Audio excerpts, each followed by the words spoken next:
Hello everyone, have a pleasant day.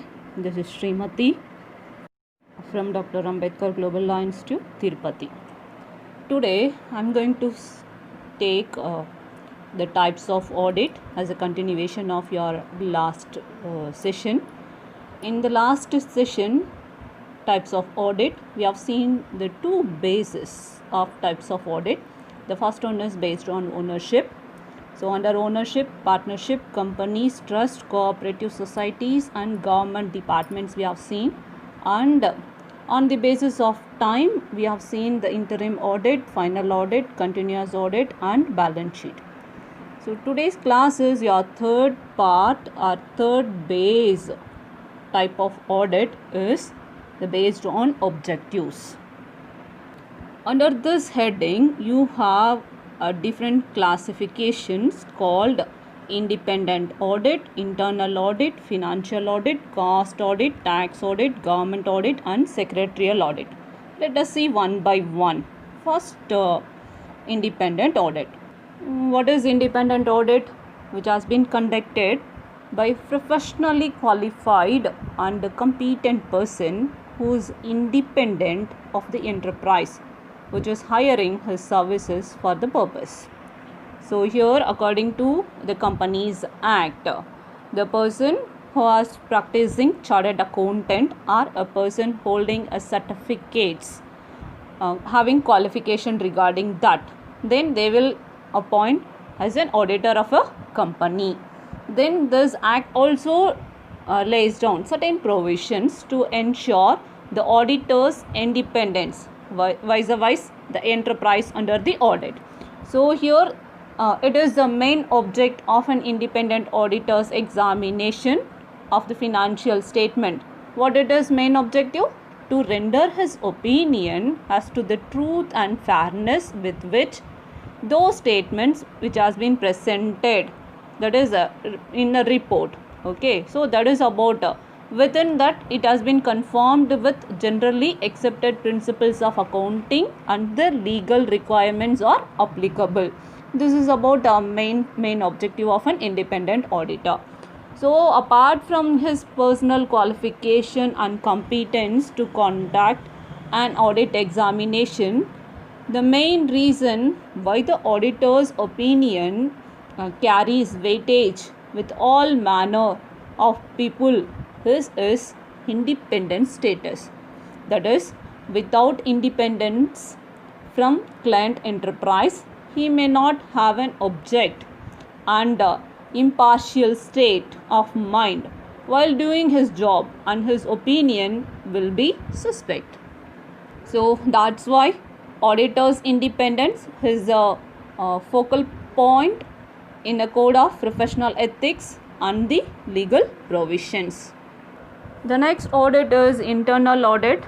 So here internal audit may be defined as an exercise in managerial control by means of an independent appraisal by employees of the organization itself.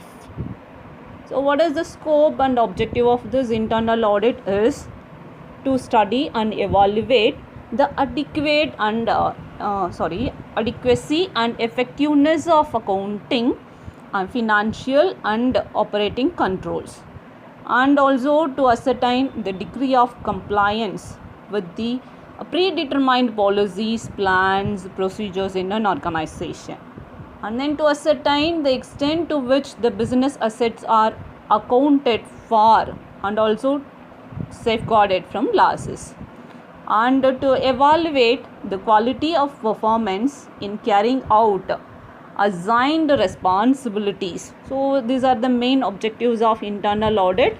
The important thing is internal audit differs from an external audit in both its scope and objectives. So no doubt an internal auditor is like an external auditor, but he is concerned with investigation of the truth and fairness of representations. So but the representations with which he is concerned is wider ground in many cases. So here the relationship of such a representations with the accounts is also not so direct.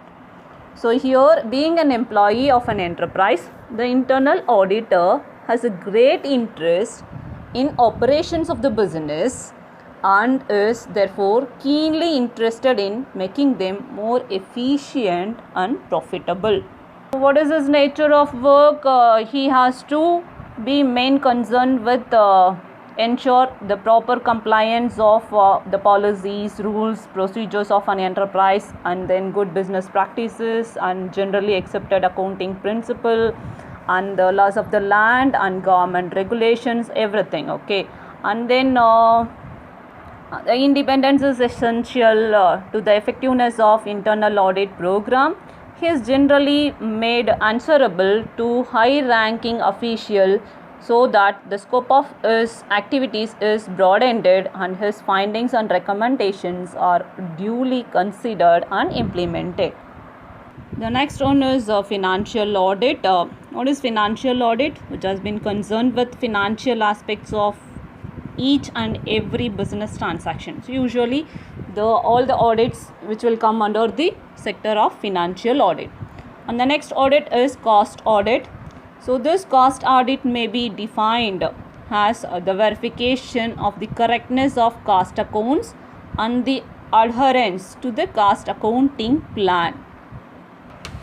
According to section 233B, which was added by the Amendment Act of 1965, so the necessary directions were issued for audit of cost accounts of companies which are engaged in production, manufacturing, processing and mining activities.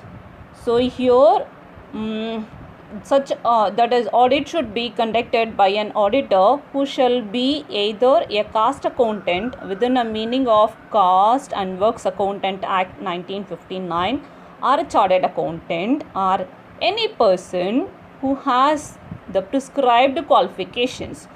So here as per the audit cost audit as per section 233B is in addition to the usual audit under section 227. So such auditor will have the same power and duties as company auditor has under section 227. So he shall make his report of the company law board in such a form and within the time as specified. But there is a difference between the two lies in the fact that while cost accounting concentrates on the items which go to make cost of the goods produced, but financial audit aims at reviewing all the items appearing in the financial statements, including those forming part of cost structure. So here moreover the financial audit is a compulsory by law in case of all kinds of companies. But cost audit is compulsory only in case of companies carrying a business which has been specified in manufacturing and other companies order. Okay. The other points of distinction is the auditor conducting financial audit pronounces his opinion as to the truth and fairness of the assertions in financial statements. But in case of cost auditor concerned with the and efficiency of transactions having a bearing on the cost composition of goods produced. And the next one is cost audit is generally in the interest of customers, shareholders and the society at a large, while the financial audit is mainly benefits the shareholders. And a financial audit aims at examining whether profit of the period under a review has been truly and fairly arrived at, and in the sense it has been mere post-mortem of the past record. But while in case of cost, the past records provide a basis for accessing the business potential for earning greater profit in future. And the last difference is in financial audit, the report of auditor is submitted to the management of the enterprise, while the cost audit reports to the company law board of the management of the enterprise. So you could easily understand what is about a cost audit and financial audit is now. And the next one is tax audit. The Income Tax Act of 1961 provides for compulsory audit of account of certain assessee. So here the purpose of such audit is to assist the tax authorities to make correct assessment of tax.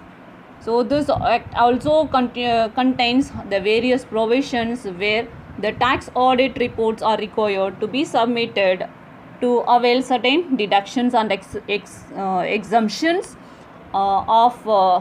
exemptions from the income of an organization. Okay, and the next one is government audit.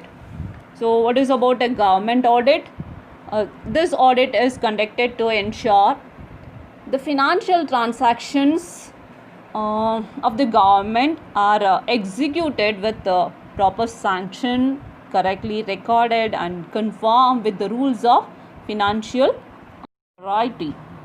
So in India, the Controller and Audit General of India is authorized to conduct the audit of central and state governments.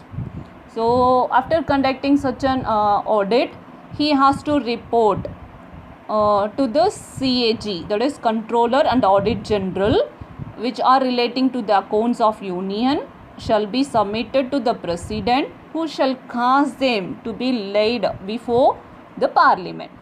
So in case the states, they are to be submitted to the governors of representative states, who shall cause them to be laid before the state legislature. Okay, so here the report must be submitted if it is to the either to the legislature or to the Parliament. And the next audit is secretarial audit. So what is secretarial audit is? So here many companies they are having department called a secretarial department, and this department performs a number of services. So here this department ensures that the company complies with the provisions of Companies Act, okay, and other applicable laws. So here an audit conducted to verify whether the company has complied with the provisions of Companies Act and other related law is termed as secretarial audit. So this is the basic objective of secretarial audit is to ensure the compliance with the company law, and it helps authorities responsible for the enforcement of law like a registrar of companies, but it also provides assistance to the companies themselves for in avoiding any unintended violation of law. So they should go with the law as per the provisions which has been contained in that particular law where the company has registered. So it is a main object of an audit is to go with compliance with the law. That is about a secretarial audit. So up to this it's for types of audit based on objectives. So I hope you understood this, okay, and please have a note regarding what you are going through. That's all. Until your next, it's bye from Srimati. Thank you.